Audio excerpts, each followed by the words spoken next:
गुजरात में विधानसभा चुनाव में कुछ ही महीने बचे हैं। ऐसे में राष्ट्रीय नेताओं का लगातार आना जाना गुजरात में जारी है। एआईएमआईएम के राष्ट्रीय अध्यक्ष असदुद्दीन ओवैसी गुजरात के अहमदाबाद आए और इस दौरान उन्होंने सरकार के साथ साथ अन्य राजनीतिक दलों को भी आड़े हाथों लिया। ऑल इंडिया इत्तेहादुल मुस्लिमीन के अध्यक्ष और सांसद असदुद्दीन ओवैसी विधानसभा चुनाव के मद्देनजर गुजरात के अहमदाबाद आए। यहां उन्होंने केंद्र सरकार, भारतीय जनता पार्टी, नीतीश कुमार, ममता बनर्जी, कांग्रेस और आम आदमी पार्टी जैसे दलों पर भी निशाना साधा। उनका कहना है कि दरअसल इस साल होने वाले गुजरात विधानसभा चुनाव को लेकर अपनी पार्टी की तैयारियों का जायजा लेने ओवैसी अहमदाबाद पहुंचे और यहां उन्होंने कहा कि देश को कमजोर प्रधानमंत्री और खिचड़ी सरकार की जरूरत है। उन्होंने आम आदमी पार्टी और भाजपा को एक जैसा बताने के साथ ही हाल ही में गठबंधन पलट करने पर बिहार के सीएम नीतीश कुमार और बंगाल की सीएम ममता बनर्जी को भी पूर्व में एनडीए का सहयोग करने पर घेरा। तो आज वो विधानसभा की तैयारी सिलसिले में जाए हैं। गोमतीपुर में हमारा पब्लिक मीटिंग है और फिर आइंदा संडे को भी मैं आऊँगा। वहाँ पर भी एक 18 तारीख कहाँ पर पब्लिक मीटिंग वडगाम में हमारी मीटिंग होगी। तो तैयारी की असेंबली चुनाव की तैयारी के सिलसिले में आ रहा हूँ मैं। बहुत से मुद्दे हैं गुजरात में, पूरे देश में एक बेरोजगारी का मसला है। कीमतें आसमानों को छू रही हैं, पेट्रोल डीजल की हो, बेरोजगारी नौजवानों का, युवाओं का मुखद्दर बन चुका है। और यहाँ पर गुजरात में दलितों की, अल्पसंख्यक समाज की एक पॉलिटिकल लीडरशिप और उनकी की ज़रूरत है।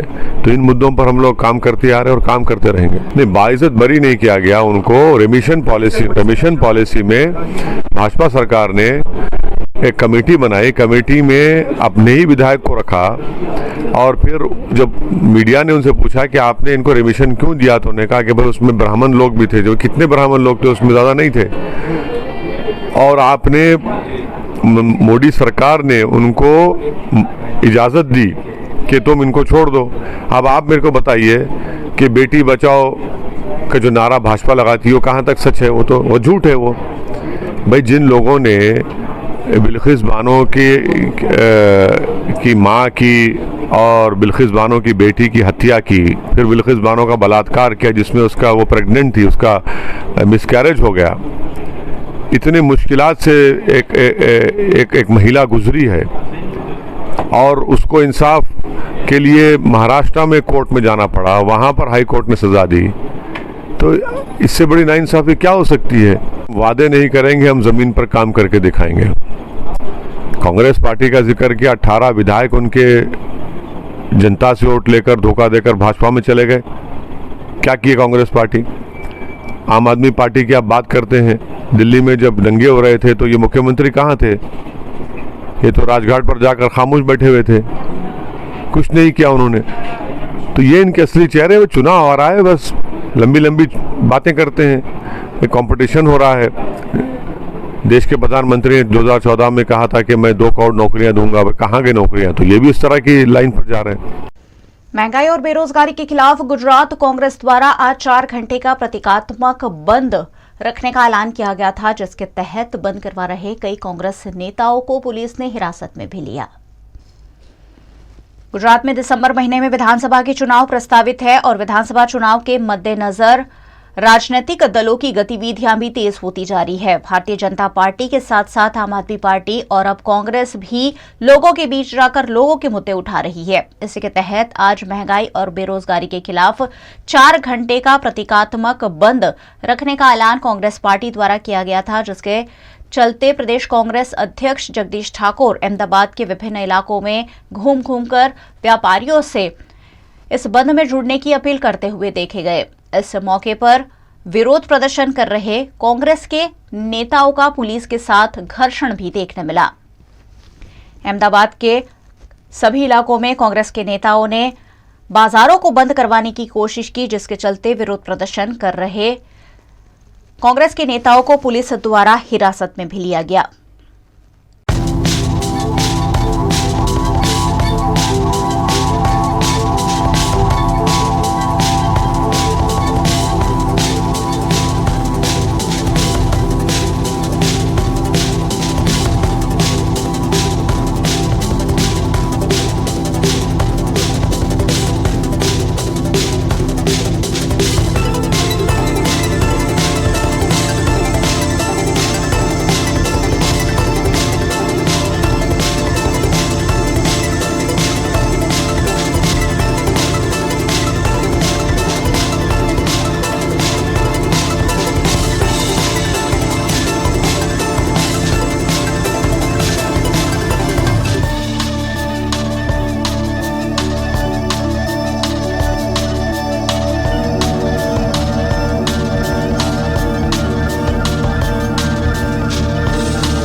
वडोदरा में भी कांग्रेस के नेताओं ने विभिन्न इलाकों में सुबह से ही सड़कों पर उतरकर बाजारों को बंद करवाने की कोशिश की। साथ ही वडोदरा कांग्रेस अध्यक्ष ऋत्विज जोशी की अगुवाई में महंगाई और बेरोजगारी का पुतला दहन कर विरोध किया गया। सरकार के खिलाफ नारेबाजी करते हुए महंगाई और बेरोजगारी दूर करने की मांग की गई, जिसके चलते कांग्रेस के नेताओं को वडोदरा पुलिस द्वारा हिरासत में ले लिया गया।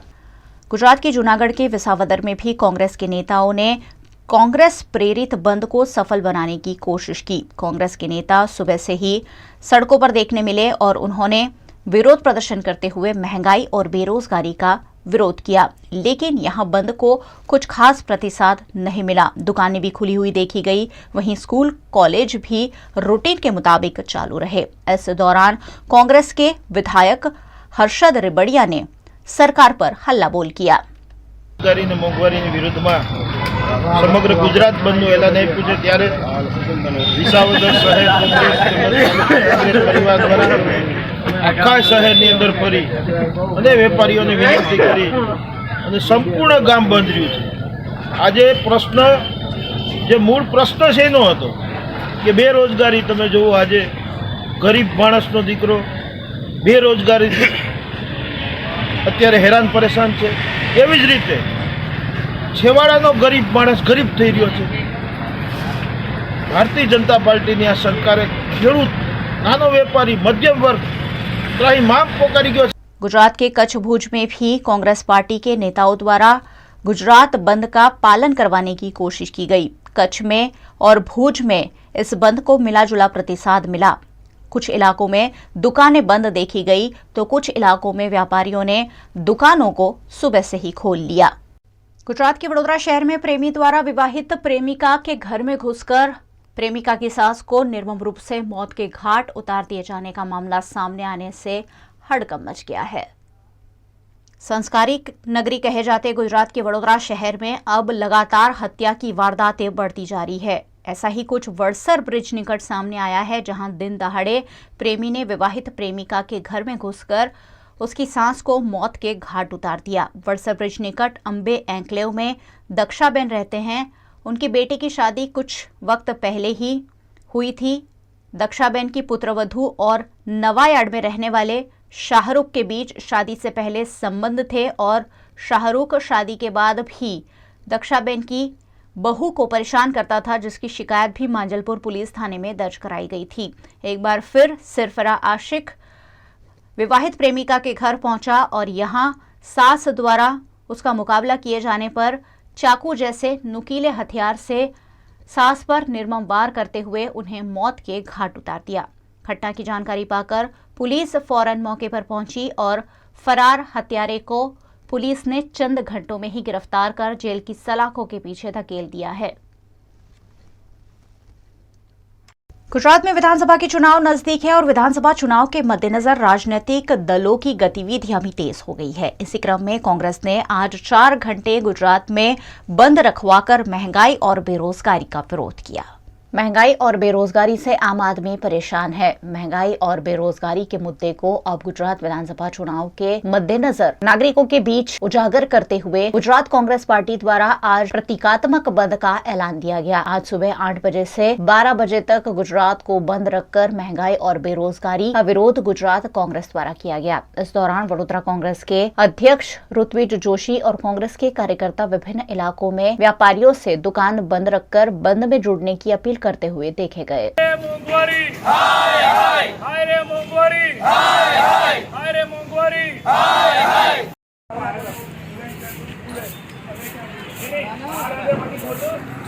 महेंद्र भाई, ओ महेंद्र भाई, મોંઘવારી છે કે નહીં?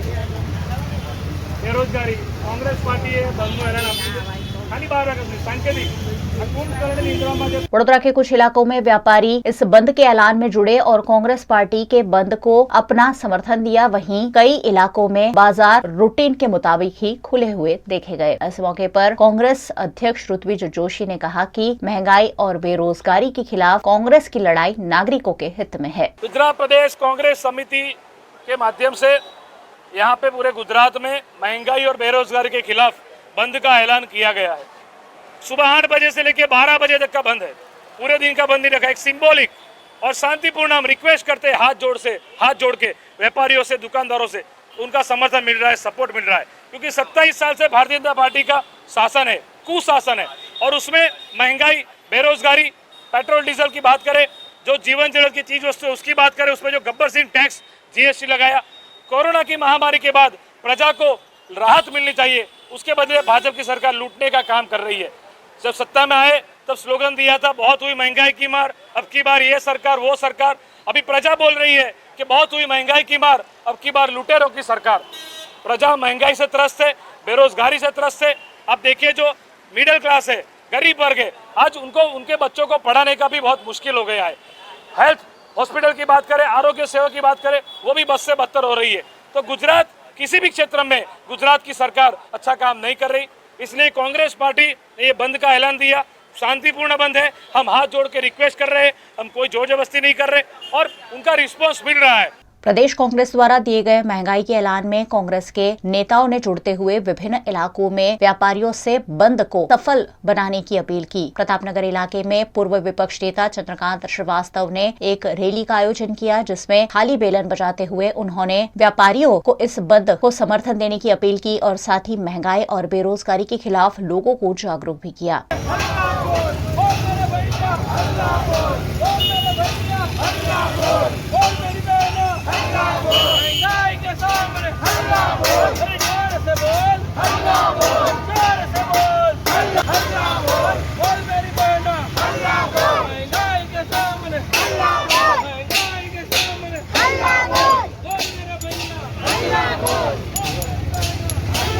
कांग्रेस के नेता चंद्रकांत श्रीवास्तव की अपील के आधार पर प्रतापनगर इलाके में दुकानों को स्वैच्छिक रूप से बंद रखा गया। जो दुकानें खुली थी उन्हें भी कांग्रेस के नेताओं ने बंद करवाया और महंगाई और बेरोजगारी का विरोध किया।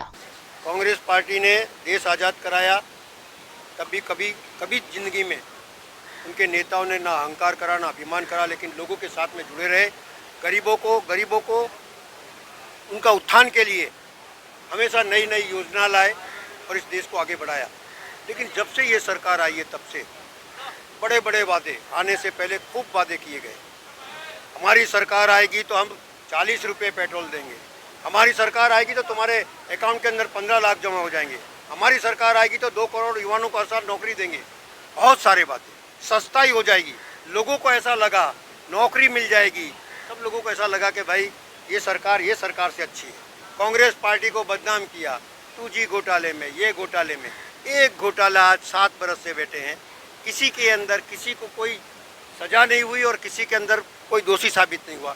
वो स्मृति ईरानी कमर में गैस का बाटला लेके घूमती थी, हमारी सरकार आएगी तो हम 300 रुपये देंगे। वो खुद बाटले जैसी हो गई है, लेकिन बाटला 100 रुपया 1000 रुपया हो गया है।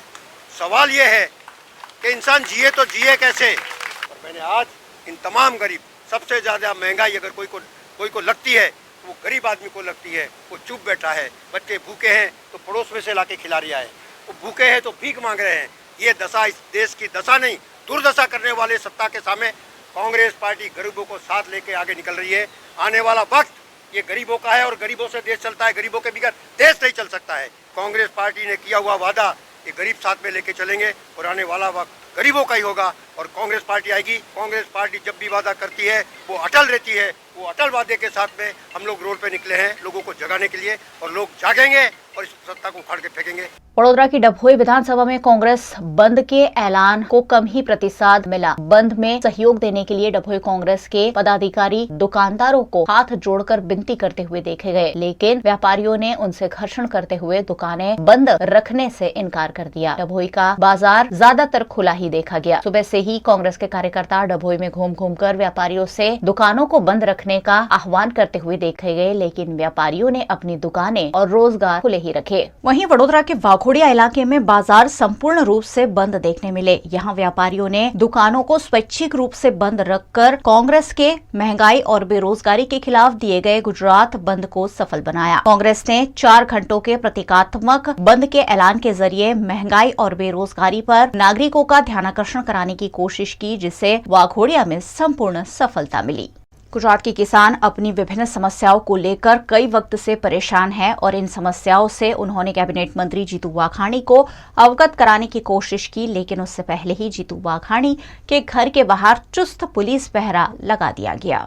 गुजरात के किसान अपनी विभिन्न समस्याओं को लेकर पिछले 17 दिनों से गुजरात की राजधानी गांधीनगर में आंदोलन कर रहे हैं, लेकिन सरकार है कि किसानों की समस्याओं की सूध लेने के लिए तैयार नहीं है। आक्रोशित किसानों ने आज अपनी समस्याओं को लेकर भावनगर में कैबिनेट मंत्री जीतू वाघाणी के निवास स्थान की ओर कूच की। इस दौरान कैबिनेट मंत्री जीतू वाघाणी के घर के बाहर चुस्त पुलिस बंदोबस्त लगा दिया गया। किसान पिछले कई दिनों से अपनी मांगों को सरकार तक पहुँचाने की कोशिश कर रही है, लेकिन सरकार है कि सुनने के लिए तैयार नहीं है। ऐसे में आक्रोशित किसानों ने कहा कि ऐसी सरकार को हम समर्थन नहीं देते हैं। किसानों का कहना ये भी था कि अगर किसानों की समस्या को सुलझा नहीं सकते हैं तो इस्तीफे दे देने चाहिए।